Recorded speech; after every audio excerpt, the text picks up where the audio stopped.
А вот что делать, когда альтернативы нет? В Якутии десятки труднодоступных поселков, добраться по земле, которым порой не предоставляется возможным. Тогда на помощь приходит авиация, причем основную ставку делают именно на небольшие самолеты. В этом году в регионе к полетам приступил Пилатус. За полгода эксплуатации легкомоторный лайнер успел себя зарекомендовать.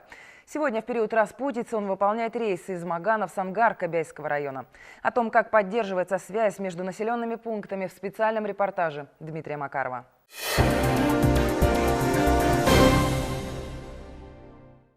Когда на улице крепкий мороз, самолет после ночной стоянки нужно обязательно обогреть, иначе не заведется.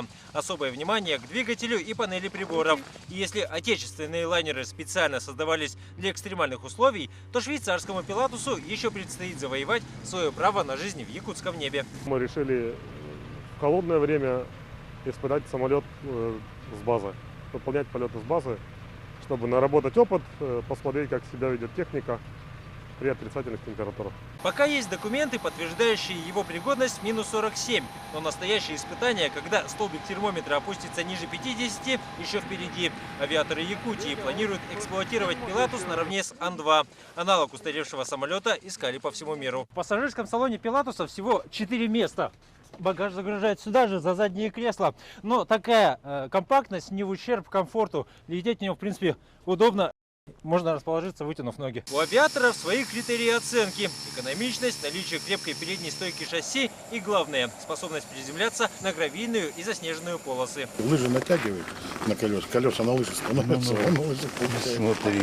Перелет на север из аэропорта Маган в поселок Сангар занимает всего час 15. За это время позади свыше 300 километров. Под крылом самолета непроходимые автозимники и еще не окрепший лед на речных переправах. Без авиации жителям районного центра попасть в столицу региона непросто. Через Кальвица на Буране и оттуда уже на машинах через Кокуй, Кобяй, через Бердигасях, Якутск. Это, конечно, очень непростая транспортная схема. Наталья и Андрей живут в поселке Сангар с самого рождения. Вспоминают, когда были подростками, самолеты прилетали по нескольку раз в день. Раньше за шампанским в Якутск летали на самолете. Сейчас такого нет. Последний раз всей семьей летали в отпуск через Якутск в 1985 году. Теперь стараются искать альтернативу авиации. Рейсы бывают нерегулярно и билеты не по карману. Это сейчас как-то вот такси, а раньше такси-то и не было. Чтобы выполнить рейс на Ан-2 или Ми-8, нужно обеспечить их загрузку минимум на 65%, а это 16 посадочных мест. Накопление пассажиров в маленьких селах можно ждать неделями. В таких условиях регулярное авиасообщение невозможно. Пилатус полетит, даже если на борту всего одна семья. Пришли пассажиры, 4 человека, 5 человек, оформились и полетели. То мы могли в день, в световое время, выполнить 3 рейса в разные направления. Только в Среднеколымском районе за 3 месяца Пилатус перевез 900 человек. В воздухе он находился более 200 часов. Мы сработали с плюсом почти 2 миллиона. Это вот финансово-экономический результат. Это разница между доходами и расходами. То есть за короткое время мы заработали деньги. Мы не прогадали. Аэропорт Маган – центр малой авиации Якутии. Он находится в 25 километрах от главных воздушных ворот региона – Якутска. Именно отсюда поддерживается связь с сотнями труднодоступных поселков. Ил-410-1 улетел в Аймикон через Хандагу, повез пассажиров, почту, груз. Это дотационный рейс. Второй Ил-410 улетел в Уснеру по санзаданию. Интенсивность полетов напрямую зависит от времени года. Как только начинают таять дороги, возрастает спрос на самолеты и вертолеты. Сейчас они все слетелись домой. Сейчас их наш техсостав обслуживает, укрывает. Они перезимуют и будут готовиться к новой работе. Ан-2, Ил-410 и Ми-8. Все они сегодня заслуженно считаются ветеранами авиации. Трудовой стаж каждого из них превышает 30 лет. Но возраст воздушного судна не главное, уверяют авиатехники. Можно качественно поддерживать летную годность. У нас вся техника старая, но вся техника рабочая. Ее сейчас вот подогреть 2-3 часа, и она может взлететь. Впрочем, летать с каждым годом на них становится все дороже. А для двигателей знаменитого Антошки в России вообще перестали выпускать топливо. Его сейчас авиакомпании вынуждены закупать за границей. Новый отечественный самолет класса Ан-2 пока в стадии разработки. У нас все-таки, я считаю, делают лучше, надежнее.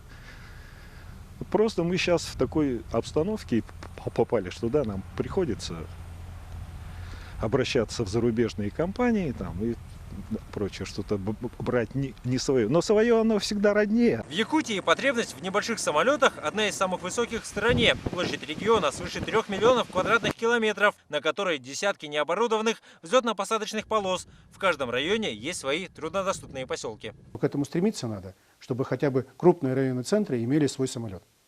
Для того, чтобы он мог обеспечить доставку пассажиров или там просто транспортная доступность была обеспечена. И чтобы наши дети, наши старики могли передвигаться хотя бы в гости друг к другу. Этот рейс небольшой «Пилатус» снова выполнит в Сангар, но теперь на борту разный груз, включая почту и продукты питания. В обратную сторону тоже есть коммерческая загрузка. После посадки «Пилатус» на земле пробудет недолго. Уже скоро он снова взлетит, увозя с собой на борту новых пассажиров. В планах авиакомпании приобрести еще 4 таких машины. По мнению специалистов, это позволит решить транспортную проблему самых отдаленных уголков республики. Довольны самолетом и мы, и пассажиры.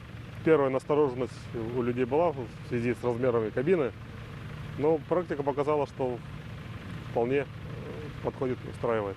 В ближайшие месяцы «Пилатус» продолжит курсировать по линии Маган-Сангар-Маган. Потом приступит к полетам в Ленском районе. И уже летом снова вернется на свои маршруты, соединяя поселки Среднеколымского района, где до настоящего времени был самый большой спрос на 6-местный самолет. Вот, приехали.